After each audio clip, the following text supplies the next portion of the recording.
Puji Tuhan, selamat pagi, selamat jumpa di dalam program doa pagi GPDI Budi Mulia. Tuhan kiranya memberkati Anda sekalian, di mana kita dapat bersekutu, berdoa, membaca firman Tuhan. Untuk itu kita akan awali dengan doa. Mari kita berdoa. Bapa di sorga, kami mengucap syukur buat hari yang baru Tuhan berkati kepada kami. Kami akan awali dengan doa. Kami akan awali dengan membacakan firman Tuhan.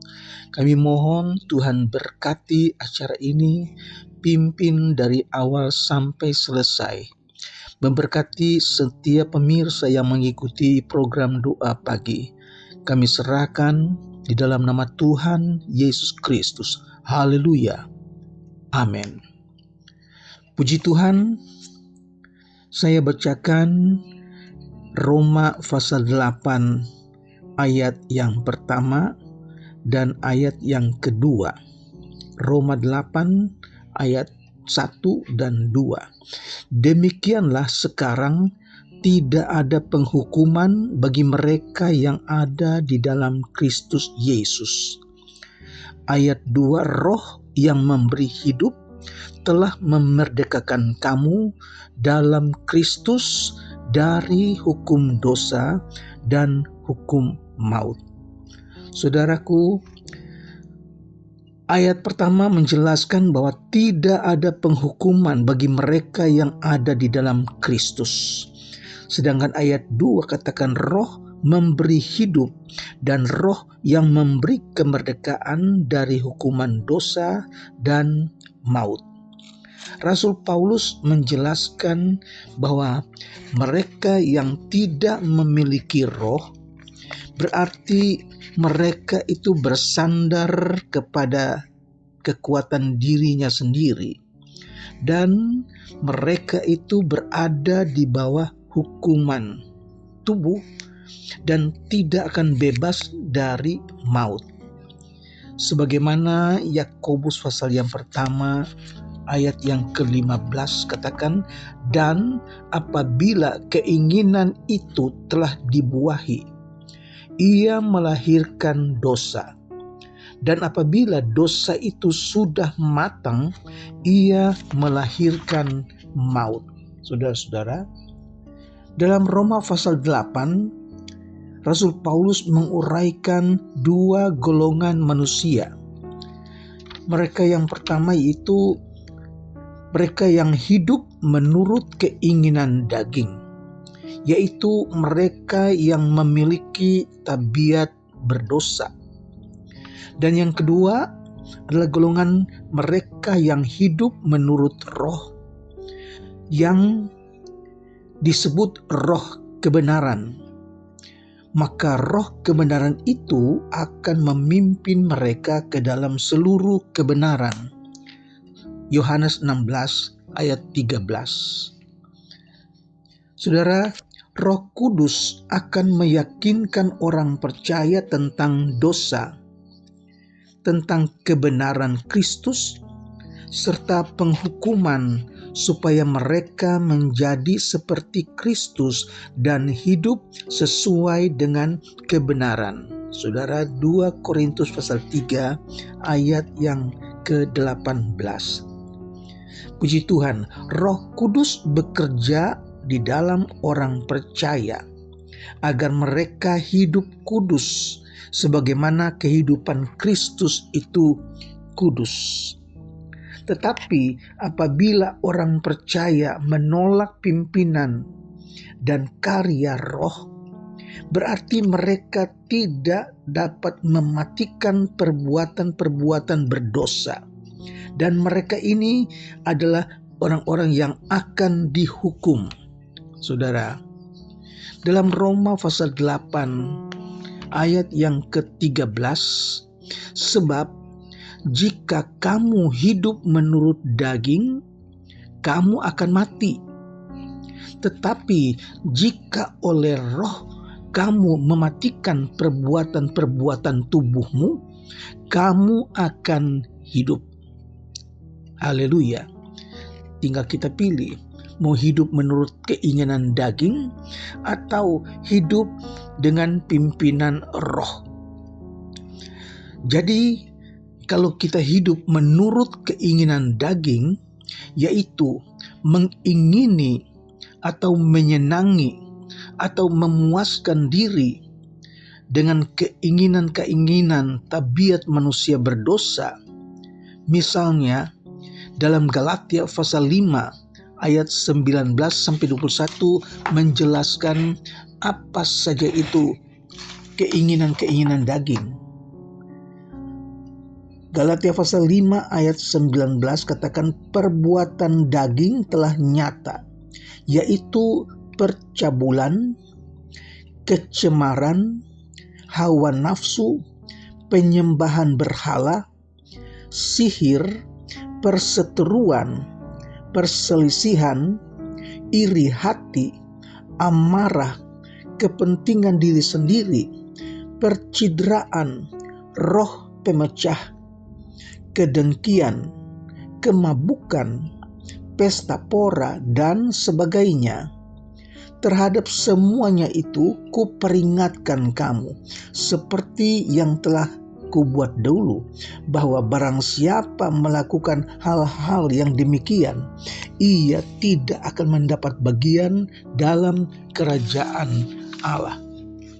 Tetapi buah roh ialah kasih, sukacita, damai sejahtera, kesabaran, kemurahan, kebaikan, kesetiaan, kelemah lembutan, penguasaan diri. Tidak ada hukum yang menentang hal-hal itu. Ada dua perbedaan yang sangat menyolok kalau hidup menurut daging dan hidup menurut pimpinan roh, saudara-saudara. Jadi mereka yang hidup menurut keinginan tabiat berdosa, mereka itu tidak akan lepas dari hukuman kekal.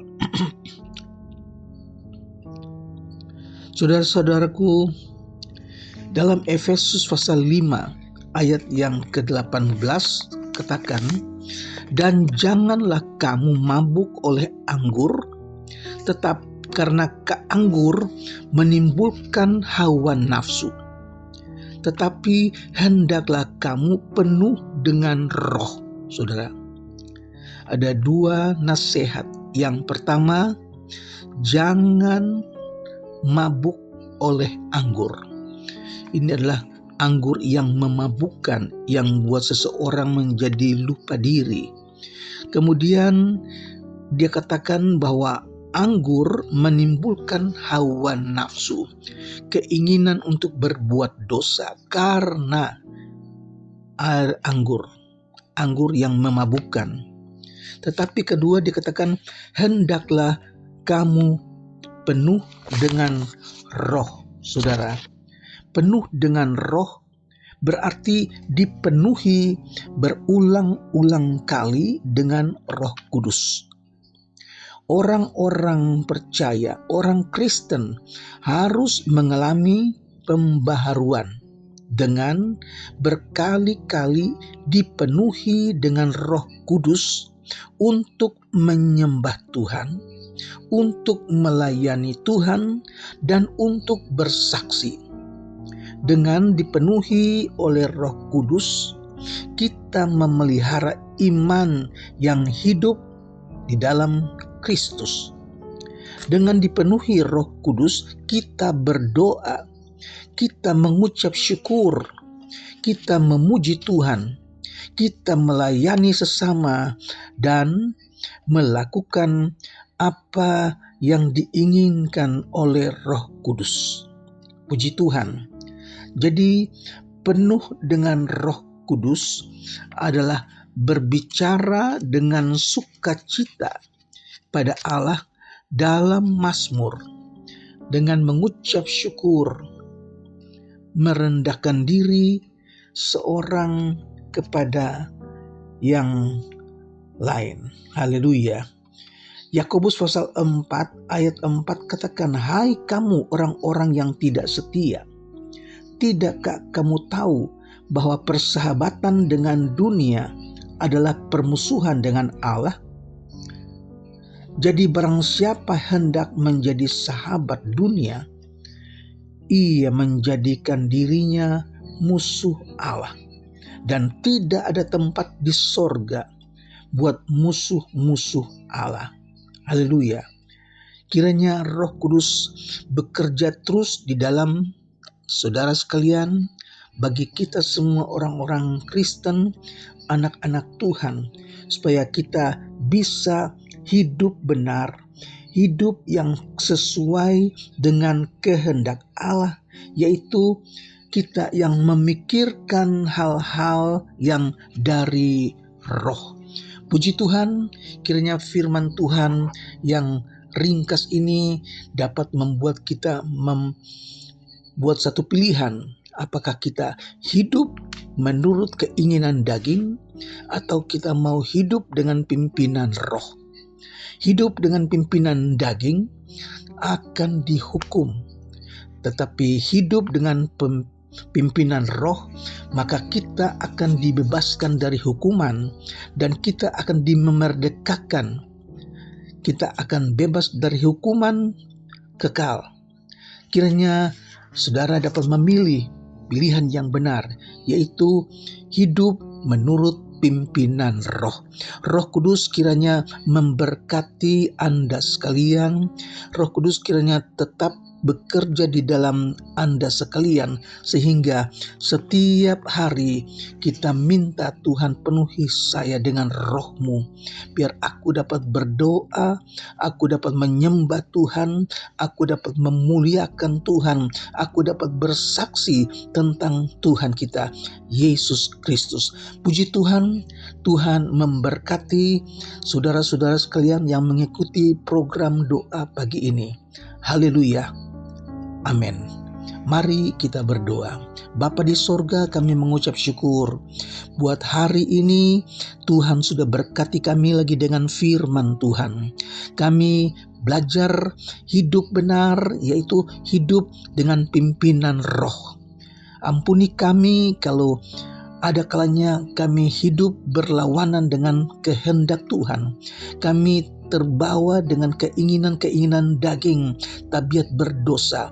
Tapi Tuhan kiranya melalui kesempatan pagi hari ini, Tuhan berikan kami kebebasan untuk menyembah Tuhan, untuk hidup menurut pimpinan roh. Terpujilah nama Tuhan Yesus.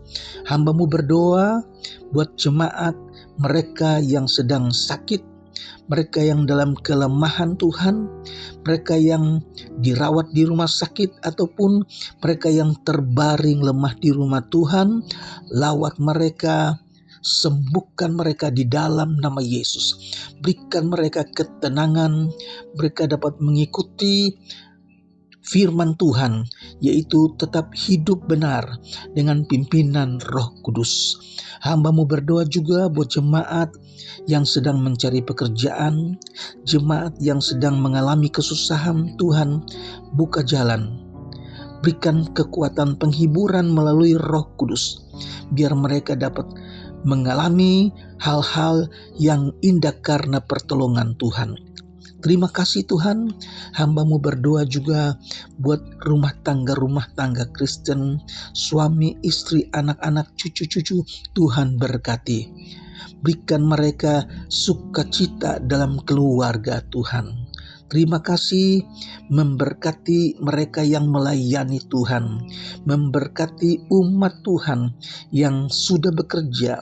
Berkati pekerjaan mereka, biar Tuhan yang dipuji dan dipermuliakan. Hamba-Mu berdoa juga Tuhan Yesus buat mereka yang sedang mengalami pergumulan, mereka yang sedang mengalami pencobaan. Tuhan, berikan mereka kemenangan, berikan mereka kekuatan, jawab doa-doa mereka Tuhan Yesus, biar mereka makin cinta kepadamu Tuhan. Mereka makin tetap setia kepada Tuhan. Terpujilah nama-Mu Tuhan.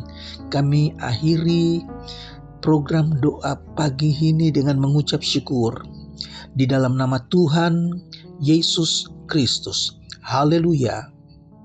Amin.